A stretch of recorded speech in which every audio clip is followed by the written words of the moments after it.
नमस्कार, मैं अभिषेक चौहान स्वागत करता हूँ ओझल के इस नए सफरनामे में।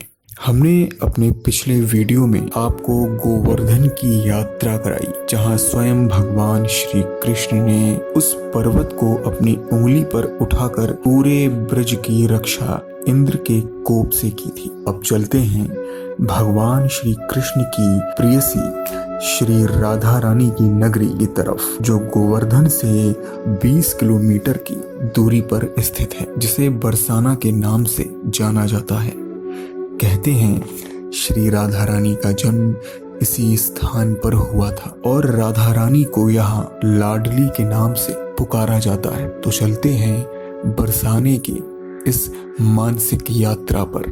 बरसाना का नाम प्राचीन वृषभानुपुर है। इसके आसपास के शहर हैं मथुरा, गोवर्धन, वृंदावन। कहते हैं भगवान श्री कृष्ण की राधा बरसाना की रहने वाली थी। कस्बे के मध्य श्री राधा रानी की जन्म स्थली माने जाने वाले श्री राधा वल्लभ का मंदिर स्थित है। राधा जी का जिक्र पद्म पुराण और ब्रह्म वैवर्त पुराण में भी मिलता है। पद्म पुराण के अनुसार राधा वृषभानु नामक गोप की पुत्री थी। ब्रह्म वैवर्त पुराण के अनुसार राधा कृष्ण का विवाह बचपन में हो चुका है, जिसे स्वयं ब्रह्मा जी ने करवाया था। कुछ विद्वान मानते हैं कि राधा जी का जन्म यमुना के निकट बसे स्थित रावल ग्राम में हुआ था और बाद में उनके पिता बरसाना में बस गए। इस मान्यता के अनुसार नंद बाबा एवं वृषभानु का आपस में घनिष्ठ मित्रता थी। कंस के द्वारा भेजे गए असुरों के उपद्रवों के कारण जब नंदराज अपने परिवार समस्त गोपों एवं गौधन के साथ गोकुल महावन छोड़कर नंदगांव में निवास करने लगे, तो वृषभानु भी अपने परिवार सहित उनके पीछे रावल गांव को त्याग कर चले गए और नंदगांव के पास बरसाना में आकर निवास करने लगे। वहीं कुछ लोगों का ये भी मानना है कि राधा रानी का जन्म बरसाना में हुआ था। राधा रानी का प्रसिद्ध मंदिर बरसाना ग्राम की पहाड़ी पर स्थित है। बरसाना में राधा जी को लाडली जी कहा जाता है। ब्रज में निवास करने के लिए स्वयं ब्रह्मा भी आतुर रहते थे एवं श्री कृष्ण की बाल लीलाओं का आनंद लेना चाहते थे। अतः उन्होंने सतयुग के अंत में विष्णु से प्रार्थना की कि आप जब ब्रज मंडल में अपनी स्वरूपा श्री राधा जी एवं अन्य गोपियों के साथ दिव्य रास लीलाएं करें, तो मुझे भी उन लीलाओं का साक्षी बनाएं एवं अपनी वर्षा ऋतु की लीलाओं को मेरे शरीर पर संपन्न कर मुझे कृतार्थ करें। ब्रह्मा जी की इस प्रार्थना को सुनकर भगवान विष्णु ने कहा कि आप ब्रज में जाकर वृषभानुपुर में पर्वत रूप धारण कीजिए। पर्वत होने से वह स्थान वर्षा ऋतु में जलादि से सुरक्षित भी रहेगा। उस पर्वत रूप आपके शरीर पर मैं ब्रज गोपिकाओं के साथ अनेक लीलाएं करूंगा और आप उन लीलाओं का प्रत्यक्ष दर्शन भी कर सकेंगे। यहाँ के पर्वतों पर श्री राधा कृष्ण जी की अनेक लीलाओं के प्रमाण आज भी मिलते हैं। बरसाना में ब्रह्मा पर्वत रूप में विराजमान है। पद्म पुराण के अनुसार यहाँ विष्णु और ब्रह्मा नाम के दो पर्वत आमने सामने विद्यमान है। दाहिनी ओर ब्रह्म पर्वत और बाईं ओर विष्णु पर्वत है। वहीं बरसाना की लठमार होली विश्व प्रसिद्ध है, जिसे देखने के लिए हजारों एकत्रित होते हैं। बसंत पंचमी से बरसाना होली के रंग में सराबोर हो जाता है। यहाँ के घर घर में होली का उत्सव बड़े धूमधाम से मनाया जाता है। टेसू के फूल तोड़कर और उन्हें सुखाकर रंग और गुलाल तैयार किए। शाम को 7 बजे चौपाई निकाली जाती है, जो लाडली मंदिर होते हुए सुदामा चौक, रंगीली गली होते हुए वापस मंदिर आ जाती है। सुबह 7 बजे बाहर से आने वाले कीर्तन मंडल कीर्तन करते हुए कहवर वन की परिक्रमा करते हैं। बरसानावासी नंदगांव के हिरवारे भांग ठंडाई छानकर मदमस्त होकर पहुंचते हैं और राधा कृष्ण की झांकी के सामने हर वर्ग हर समाज के लोग नृत्य गायन एवं चौपाइयां करते हैं। लाडली जी के मंदिर में राधाष्टमी का त्योहार बड़े धूमधाम से मनाया जाता है।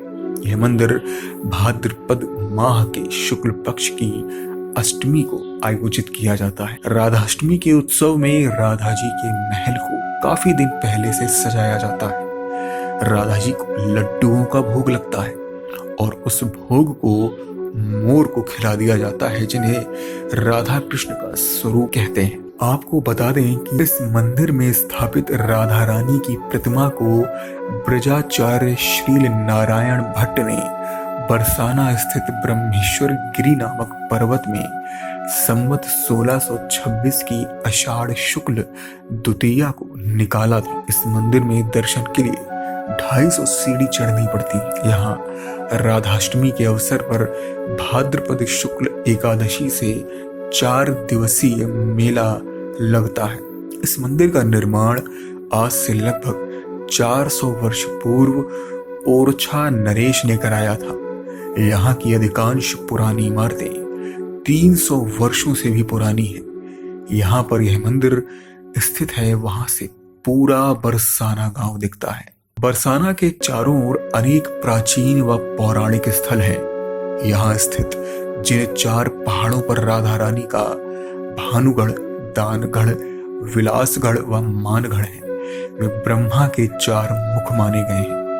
इसी तरह यहाँ के चारों ओर सुनहरा की जो पहाड़ियां हैं, उनके आगे पर्वत शिखर राधा रानी की अष्ट सखी रंग देवी, सुदेवी, ललिता, विशाखा, चंपक लता, चित्रा, तुंग विद्या व इंदुलेखा के निवास स्थान है। यह स्थित मोरकुटी, गहवन व संकरी खोर आदि भी अत्यंत प्रसिद्ध है। सांकरी खोर 2 पहाड़ियों के बीच एक संकरा मार्ग है।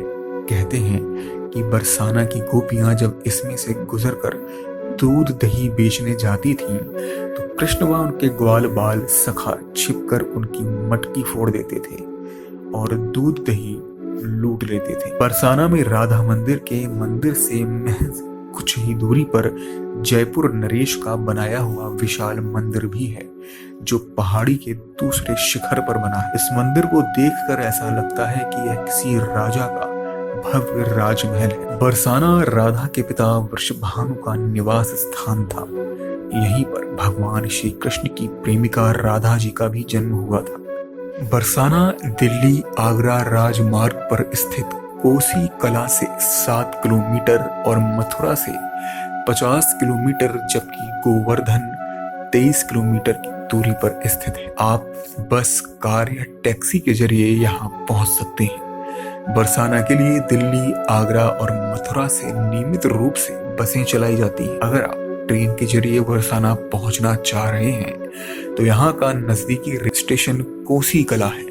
बरसाना में रहने के लिए काफी संख्या में धर्मशालाएं भी मौजूद। तो मुझे आशा है कि आपने बरसाना की इस मानसिक यात्रा का आनंद जरूर उठाया होगा। तो इसी तरह हम भगवान श्री कृष्ण की जन्माष्टमी पर्व तक ब्रिज की संपूर्ण दर्शन आपको कराते रहें। तब तक के लिए आप हमारे वीडियो को लाइक करें, शेयर करें और हमारे चैनल को सब्सक्राइब करें, ताकि हम ऐसे ही कई ओझल हो चुके स्थानों और ऐसे कई महापुरुषों के बारे में बता सकें। तब तक के लिए धन्यवाद।